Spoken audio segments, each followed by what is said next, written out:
What's up, guys? Craft on the check-in, back again to bring you a review on Joker. Yes, finally the Joker. But first, guys, you know the drill. Be sure to subscribe to our channel and like this video after you watch it. But folks, is it just me or is it getting crazier out there? Buckle your seatbelt for me and put on a happy face. Let's jump right in. The story of Arthur Fleck, a man who was invisible in society, disregarded, stepped over, and super alone. Throughout his life, Arthur has had a tough time navigating, but lately it just seems like it's getting tougher. Harder to ignore, it's thing one after the other. He can't seem to catch a break. From getting jumped to some thugs, to losing his job, losing his social worker, his medicine, to just how people treat him in daily interactions. The story of Arthur is very sad. What a thing to watch someone on screen get the absolute shit part of life. It's a sight, right? But Joaquin Phoenix did it. We expected him to. He had no choice.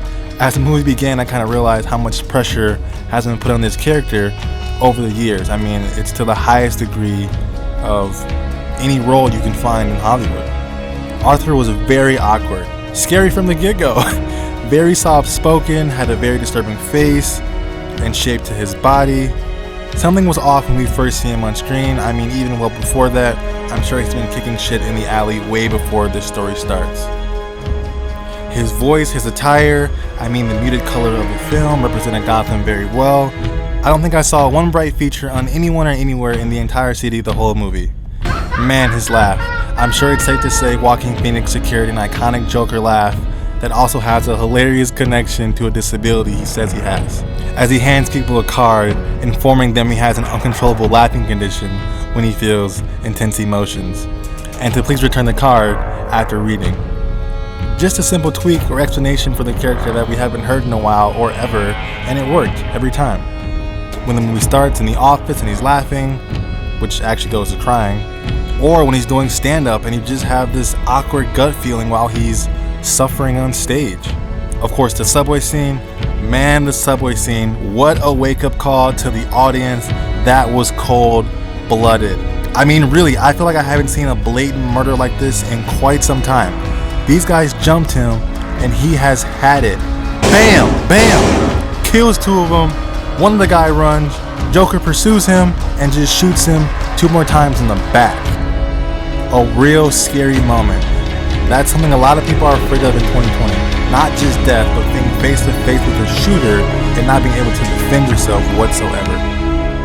That scene looked very familiar. Which brings me to say, obviously, the elephant in the room.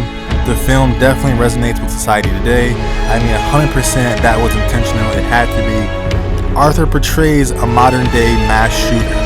Like, that's just that. No arguments there. I don't know if some people would compare Thomas Wayne running for mayor to Donald Trump in the presidency. Let me know what you guys think about that comparison. Back to the movie though. As we see some scenarios on screen are mere illusions in Arthur's mind, I'm wondering just how many small scenes, if any, went over our heads. In an interview, Joaquin Phoenix hinted that even his sign getting stolen to some degree is questionable. So really, some things might go unsolved because Joker himself didn't even realize he was having an illusion. But man, my favorite illusion has to be when he walks inside to what he thinks is his girlfriend Sophie's apartment, only to find out he made it all up in his head and those interactions never happened. I mean, guys, this was just a dark scene. To walk down the hallway to how it started with that loud, I think a violin possibly. I mean, guys, this is just another huge coincidence with the current real world situation with the female police officer who entered the African American's home, who was sitting in his chair and murdered him. She thought it was her apartment, you know, whatever that case is. I'm sure you guys have heard of it. I mean, just that vibe of the real world situation with that case. I mean, just a coincidence, guys. Not too much to say about that, but just a fucking coincidence, man. But here he simply keeps it moving with that loud Joker theme as we just see a shot of his back walking to his apartment. So many little great scenes, guys. That's what I love, is how to me he was Joker all along. I mean, I'm glad he didn't start off a regular guy. No, he was always a little off. That's just how it is. We've all met someone like that, just a little off.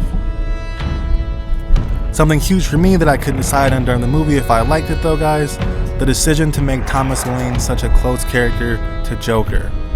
Just for the initial moment, his mother mentioned she was writing letters to Thomas. I wasn't sure where it was going, but I feared they would force a connection. And the funny thing is, they did. We have a situation here, guys. Let me break this down. Sometimes in movies, you have to give up one thing for a bigger cause. Not always, but sometimes. So my point is, if Arthur wasn't potentially Thomas Wayne's son, then we wouldn't have gotten the fun bathroom scene where he confronts Thomas, or the scene where we see him and young Master Bruce, aka Batman. Which, man, just a weird ass fun scene. Joker was just doing some weird tricks and honestly nailing every trick he did. Shout out to Joaquin Phoenix, I mean, fluidity is key. Shout out to young Bruce Wayne. I mean, you definitely sold me on you growing up and kicking some ass. Was that Alfred? We didn't hear his name during the movie, but I'm assuming that was him. I mean, who else could it be? He was kind of an asshole, ain't gonna lie. But yeah, guys, fucking Joker, man. Such a goofy guy. I'm glad that even though this was an origin film, okay, even though we see a look into Arthur's life in the end of the film, we still are left with a lot of questions. I mean, finding out he was adopted and stuff really brings us back to square one. We really aren't too sure of anything about this man. So that really still keeps the Joker mystery alive. Like literally, we got an origin movie and we didn't find out much about the Joker. As we heard before the release, this movie was hugely influenced by Taxi, especially just how secluded the main character is. I mean, Arthur has nobody. Even his mother doesn't give him the affection or attention or conversation he would need to become stable. He's taking so much care of her that the relationship really doesn't benefit much his way, resulting in him murdering her. Also, who else thought that when the clown and the small person showed up to his house, they would maybe join him? Can't even lie, that totally threw me. He murdered dude super fast. I mean, he wasn't worried about getting physical at all. You know, sometimes those people who we meet who are off and don't look tough at all surprise us and display a whole lot of power. That's the vibe I got. And even when he's getting hit by a car or punched in the face, we kind of have seen the Joker be extremely durable at times, and it's really not affecting him. So that was good to see that they kind of carried that through. He didn't display being much hurt or too weak in the movie, so. But man, his body, I don't know if they used some CGI or practical effects, but his body was fucked. Looking at full Joker mode, when he dyes his hair and walks out into the hallway and gives us that iconic pimp walk, I really felt this was equivalent to, you know, Batman getting his first cape and cowl, or Iron Man tuning up for the first time. It just happens to be a villain this time. Then we get this beautiful shot of him dancing on the stairs, which in this scene, he has his rhythm down pat as opposed to before, he couldn't dance for shit. Next after that scene, which is one of my favorites, is when he's getting chased by the two agents. His run is always so iconic. He's so heavy-footed. It's like he's always wearing clown shoes or like running on a treadmill or something. But yeah, moving on to the climax. The final act, the Murray Franklin show. It was set up very well. Joker takes control for the last time and tells Murray to introduce him as Joker.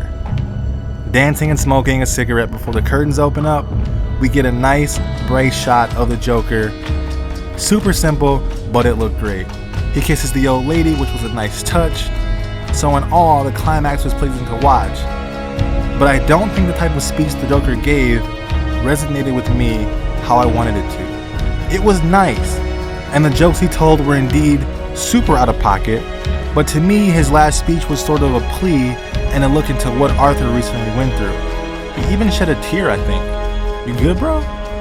Generally, I would have thought any Joker character would take that opportunity to tell people about the world we live in, or his motive, or what's to come. I don't know, something. So yeah, climax speech wasn't trash. No guys, I'm not saying that. It was not the worst ever. But I thought the finale should leave an impression on us and how his version of the Joker acts in these intense situations. That's followed by a horrific headshot to Robert De Niro, my guy. Which was expected, but the second shot not so much. Were you guys happy with that ending, or would you have liked to see, I don't know, Joker do something with a bomb or threaten that the whole building was gonna blow up? I mean, this was his first time being a villain with the spotlight on him, so he wasn't super prepared, you know. That's where this being an origin movie comes into play, guys. We didn't get a whole lot of full makeup and suit Joker, just enough to give us a general idea of his style. And with no sequels even being planned, it's a bummer that we may not ever get to see him in this true form. So the finale then. I've been reading that the whole last riot scene could potentially all be made up in Joker's head. Like the whole damn thing. So I don't have much to say except it was beautifully shot. I think it's likely to happen in Gotham, that the ambulance would hit the police car, thus freeing him. I didn't foresee him getting caught again. I thought after he got free, he would escape and ending the film with Joker on top. When he's in Arkham, we see Joker cut to killing an employee and walking down the hallway in bloody footsteps.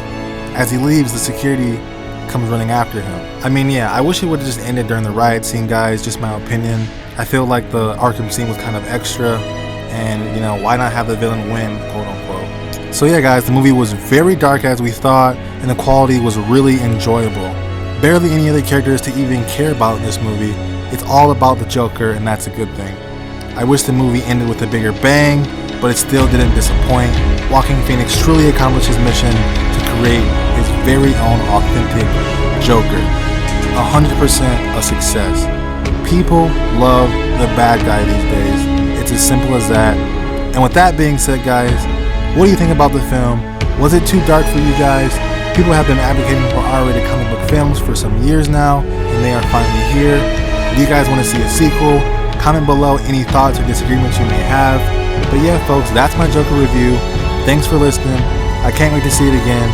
Can't wait to find out more info on the movie. But that's all I got for you guys. Keep it locked here at Eagle Heart Podcast for all things entertainment. But yeah, guys, until next time.